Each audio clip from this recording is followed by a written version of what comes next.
Okay, it's Christophe Clugston here for TopDogCanineTraining.com. I wanted to talk to you about e-collars and give you a little information on e-collars. I know a lot of people talk about e-collars, and a lot of people purport to teach you how to use e-collars, and some people do reviews of e-collars and the unboxing, which I find the unboxing stuff to be pointless. But I want to talk about something as a tactical, mainly a tactical trainer.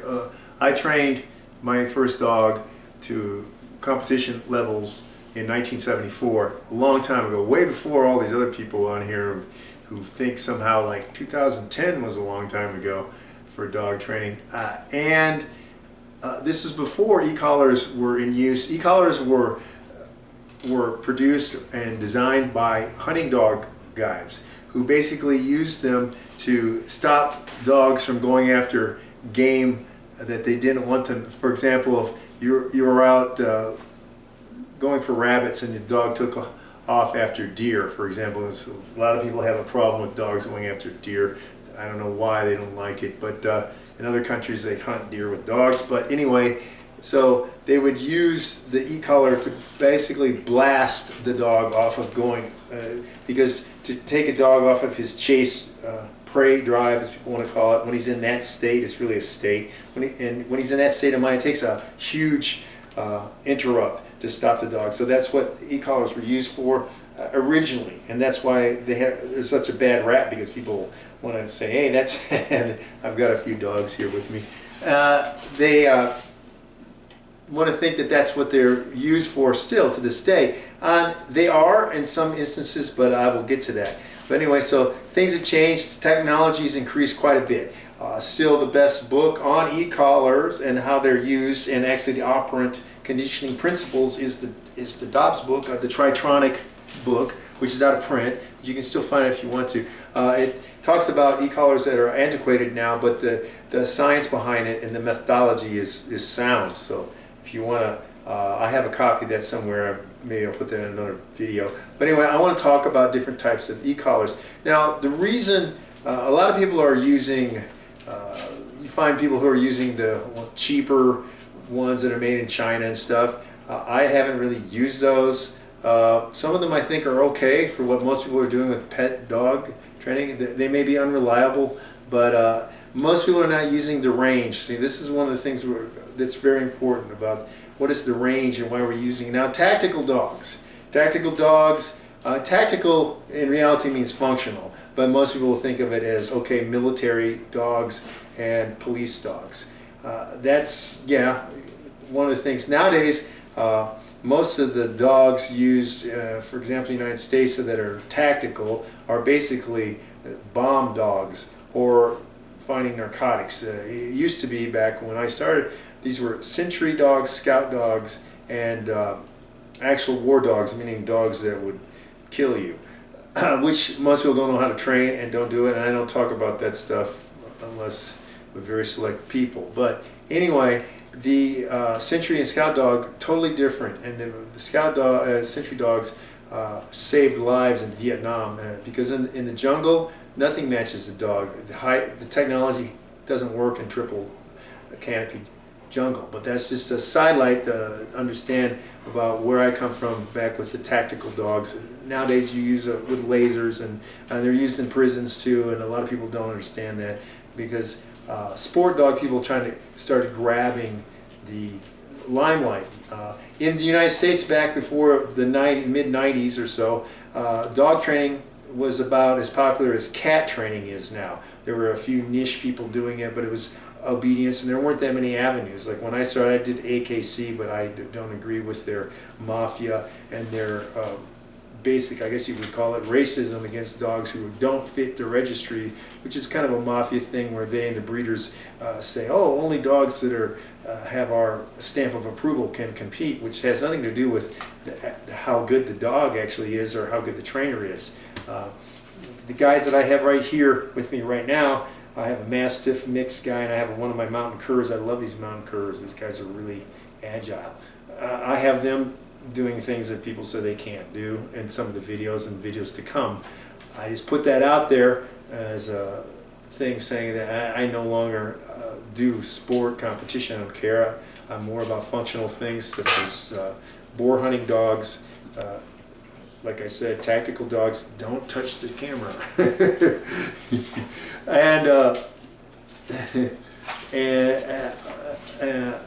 Hey, don't eat this guy will eat the camera. Come here. And yeah, that's one of my mountain curs right here. This guy's a great dog. And so anyway, I don't want to lose track here, but I've trained several sled dogs who were the height of the dog athletes in the world. Nobody competes with them on what they can do. Anyway, let's talk about e-collars. So e-collars are used for initial training, and then you use them as signaling devices.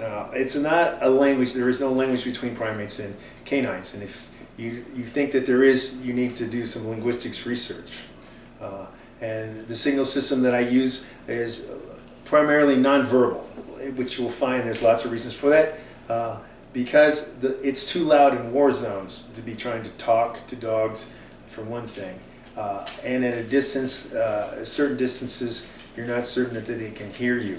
So we use other things, and then we use electronics at further distances, because we're communicating with dogs at distances pet dog people and most sport people are not. Only people would be competing within a kind of a sport would be the herding dog, but that's real. Again, that's a real functional thing. Herding dogs that get 2 miles away or so, and hunting dogs, they use electronics too now, because if you've got rough dogs and catch dogs and stuff out 2 miles from you, going for the hogs, for the boars, you need a method to one, find them, and also give them signals or blast them off to save their life, because boars are no joke. That's why dogs wear Kevlar. I don't want to go. I'm just proving to you that I know. I'm not stuck in one niche, which you'll find that's a problem. People are pet dog people, or they're agility people, or they're trick people, or they're IGP or Mondio ring and French rings only. You know, I don't hang out with those people. The closest I come to hanging out are the K and PV people, because they don't have, their minds aren't open enough. And so let's talk. So tactically, what do? We have different collars for different uses. Now, let's start with what, for training purposes, you're not going to be far from, and I'm going to use miles instead of kilometers in this case. But for beginning training, you're not going to be a half mile from your dog. Okay, so in that case, you want something that is, you want a collar that's not huge, it's not large, and that the transmitter is not huge and large either. And I don't really want to be looking at LEDs and levels and stuff. I want everything to be on clicks that I can operate with one hand. Maybe because you're going to be using it a lot more. So okay, in that case, what do I use? This is what I use. Now this is a very specific transmitter and collar that is not readily found, and I'll talk about that in a second, but I have messed up things. And this is the Dogtra Just Right. Now you're going to be looking for this. You can say, well, I can't find that on the Dogtra site. Yeah, because it's a one-off that's made for Gun Dog Supply. You can go look now. Tell them I sent you. GundogSupply.com, I think it is. GundogSupply.com. This thing has dedicated clicks on the dial. It has dedicated buttons for tone and light, which we use as tactical trainers for things, not just the stimulation. The stimulation, there are 2 buttons on the side for controlling stimulation, low, medium, and you hit them both for high. I don't ever do that. I use either low or medium, and then change the level setting here with a click. This is a very small transmitter, as you can see. The collar is, where is the collar on this one? I've got too many things. It's pretty small. It's right here. This is it. It's pretty small. It's pretty light. It's not on that's not a 1-inch collar. It's a 3/4 inch collar width. Now that's what I use for training initially. Training now. Once again, without going into details about e-collar training, which I may or may not do in another video, is that we only use these after the dog has learned the behavior, and that these are used for reinforcing, generalizing the behavior, which people want to call proofing. We use that for that, and also making certain that the dog thinks that we have control at a distance that you would not have with leashes and long lines, or I go back to the days of throw chains and light lines, which light lines still very useful. Okay, now, so that was the Dogtra Just Right. Now moving up, like I'm talking about here, when we need more range and we start dealing with tactical dogs, and especially if we're going to be out in the woods with them, and we're using them in certain, because tactical dogs have to be able to be deployed, and using that word, and in several different environments. And that environment can be urban, inside houses with walls and corners of concrete and metal, which will deflect a lot of signals and decrease the signal strength, but also in woods where the trees are eating it, and not a flat area and not a desert, for example. So this is, and when you move up in the world to tactical, you're going to move to Garmin. That's it. A Dogtra doesn't compete. This is a 2-mile. This is a 2-mile, and I should really I missed one. I'll get back to it. But this is the 2-mile with the GPS in here. This GPS shows direction. It's not the ones with the maps that you need the map, and you don't need anything else. You don't need a subscription to a service or to a cell tower or a cell phone, which some of them work on. But this is all directed. This is a 2-mile. And this is what we use when we're basically in the woods or the jungle, where we use this in training as we move with the dog. And even on actual operationally, we will use this type of, and you're going to punch up to a Garmin on that, because that's just the way it is. Now let me go back one step. Okay, before we get to the 2-mile with the GPS, and the GPS collar is huge. That's where you're going to see these antenna, the GPS antenna, and then this is the antenna to pick up the signal from the transmitter. We get into these, and you'll see tactical dogs. When you see this, you're either seeing a hunting dog, a long-range hunting dog, or you're seeing a tactical dog. The battery is much stronger in here. There's lights in here. The sound here. There's not sound on this one actually, but there's lights. This and there's lights and sound, no vibration is what there is. Because tactically, we use all of them. We don't just use them as steps to the stimulation. We use them for different things and in and of themselves, which is something most people don't understand. They want to try to use everything as a aversive, as it's called, basically negative reinforcement or positive punishment, and I'll clear that up in a second. Okay, before we go to this though, for wood training or jungle training, we use the e-collar technologies It's 800 series. There's a lot of different names for this. It's called a tactical handler. This one has a rheostat with a bunch of, goes up to like 100 and something on the levels. Low levels are very low. And this is a 2-collar controller, which is very important because tactically you'll be, and also hunting wise, you're not just using one dog. You can be using 4 or 5 tactically, and hunting dogs there may be 9 or so that you want to have on the same device, because it's just, you can't be carrying around 9 different transmitters. Anyway, so this goes up to 1 mile. So when we move from, in my case as a tactical trainer, I move from the Dogtra just right, and I'm moving to distance. And for example, when I want to start doing recalls at distance, you can see one of my videos where I have my dog doing long distance, and it's not, I can't even put up how far he can actually go yet. You'll see that when I get people to help me logistically on it. But I think I have a 1/4 mile recall up right now. You're going to use something like this for that training, and also for behaviors at that distance, because we want to start with the tactical dog. It's all about distance. We have the dog. It's not just 6 feet or 20 feet like in AKC or something, or agility even, or whatever.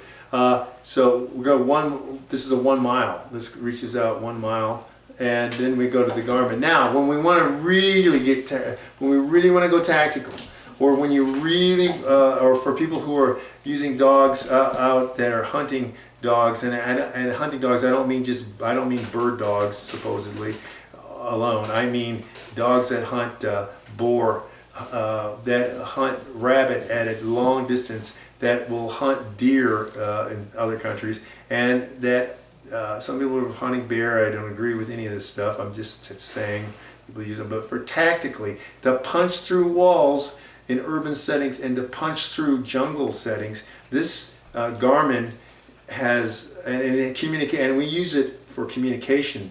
It's a 4 mile range. 4 mile. There is nothing else that comes close to this. There are proprietary military things, but you're not going to get your hands on them. But this, for something that you can get hold of now, this is not legal in every country. Canada doesn't allow it because of the signal range that it's on. It's a special technology that allows it to get to 4 miles. This is 4 miles, so which means it can punch through houses pretty easily, and it's going to go a mile through the jungle easily in it. And that collar looks like this. And it has, now the colors, you can have it use whatever you want to. I mean, you can get different colors is what I'm getting to. If you have several dogs, that transmitter, I can have up to 9 dogs on this. Primarily for hunting dogs.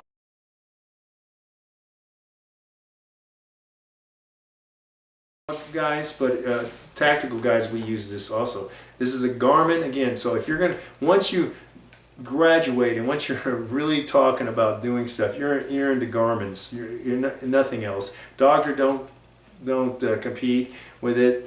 Nobody really goes much beyond a mile. Other than there are some, I think there's one Dogtra and Garmin. Then when you start talking 2 mile to 4 mile range, Garmin owns everything in that. Some people don't like the stem on it, but we're not using it to train the dog. We're using this for signaling purposes, and we don't use stem for signaling purposes. We use other things. I don't want to get into how we actually do tactical training with the e-collars right now, but I wanted to give you an overview of the very pro methods of what you can use as a civilian without getting into proprietary military systems. So what do I recommend? Okay, so for most people who are pet dogs, see, now I'm trying to bring the kind of hidden world of tactical trainers into the pet dog world, because there's a lot of things we do. We cut out the fluff. We're not concerned with stylistic points. We don't do the IGP stargazing healing that takes 3 years to perfect, and why would we do it? It's not functional. and we don't do the typical AKC recalls. Why would you have the dog come back, sit in front of you, and then wait to move to your left side? Our dogs go to the side that we, on a recall, that we will signal. They'll go left or right, and they can do it if we're facing them or walking away from them. It's just, and that's functional, and that's better. Why? It cuts out the wasted effort, for one thing. So a lot of people have been contaminated by sport trainers who have said, this is the way you do it. Why? It's wrong. It's not tactical. So we cut out all those things. But anyway, what I'm getting to is we're trying to bring this tactical world to the pet dog, because pet dog owners, they want functional. They don't need stylistic points. They don't need the dog to heel only on the left side. Tactically, all my dogs heel left, right, and center. Center is not something we're going to go long distance. It's urban, used in prisons and actual settings. But we want left or right. If you're walking and you have a fence or a wall on one side of you and you happen to be going one direction, the dog may be on the left. But if you turn around and go back the other way, you need the dog to go to the right. If you only train on the left, which I will show in some subsequent videos, that was a hunting thing with people who had shotguns that were carrying the shotguns in their arm lowered. We don't do that tactically, militarily, the way it is now. In fact, if I'm a right-handed shooter, I want the dog on the right-hand side. I don't want the dog on the left, because the way I'm going to deploy with a sling, I'm going to come up with the M4 or many other weapons. I'm going to bring it up from the left side. So I don't want the dog on the left side. That's the possibility of him being shot maybe on the left side. If he's on my right side, he's not going to be shot. Here, boom, boom, boom. And our healing position is not the same as sport dogs, because I want to make sure he doesn't get hit with the brass that's ejecting. See, these are things a lot of people don't know about. Sport dog people don't know about this stuff. Anyway, back to what I was getting to. I mean, I'm trying to cover a few things so that I give you a background about tactical training. I will train mainly on the just right. I like it, and I've lost the transmitter because it's small. There it is. I've lost it because it is small and it's easy to put around the neck. A lot of people cry about the lanyards and stuff, and it's very good for its purpose, and its purpose is for training, initial training with the just right. Now, like I said, this is not on the typical Dogtra site. There are two buttons on this side for the stem. There's the light and the tone, not light, but vibration and tone here, right here, and then the dial controls the levels of the stem, like I'm saying, the initial levels of the stem. Okay, there are 8 levels that can be controlled on low, medium, and high for each one, so there's 24. These guys don't like me spending time making a video. Anyway, so that's an initial look at the e-collars that tactical guys will use. Now, am I speaking for all tactical trainers? No, I'm speaking for myself, and I'm speaking for a few people that I know, but that's the way that we do things with e-collars. So like I said, it may go into, actually, there's a lot of confusion on how to use e-collars, a lot of misconceptions. There's a lot of arguments coming from pet people. I know that there were Ivan, you know Ivan, who is won't talk about what he really does because he wants you to pay him for it. Be that as it may, he's had a lot of discussions about e-collars on his YouTube channel, and there's a lot of debate and a lot of people are wrong. Ivan is actually really correct. It is an adversive at all times, but there are different levels of adversive. And adversive is in the dog's perspective, not yours. For example, a baby crying and screaming to me is an extreme adversive. And a mosquito may be adversive to you. It all depends. So there's, like I'm saying, I don't want to get into that right now. That warrants a whole nother series of videos. But anyway, so this has been Christophe Clugston giving you some breakdowns on a Dogtra, technologies, and Garmin, and what they're used for and why each one is the best for its phase of the training. Okay, and this is my Mastiff mix right here. This guy's 11 and about a half months old right now. He is a great dog. Not for everybody though. Anyway, I will talk to you again. Like, subscribe, and share at top-dog-canine-training.com, and join our Facebook page too. Take a look on there. I put things up that for general information on dogs. I'm a tactical trainer, but I care about pet dog training, and that's what I'm doing quite a bit of nowadays is pet dog training. So I just wanted to bring this world that most people don't know about. They know about the sport trainers because the sport trainers are the ones, or the trick trainers who will talk to you about training your dog. And I want to give you a whole nother option, tactical training. And you'll see I've got videos, more videos coming up of actual dogs doing things, and some tutorials on how the process is begun and how we do things. Okay, so thanks for watching. And like my dog just collapsed. Okay, so I'll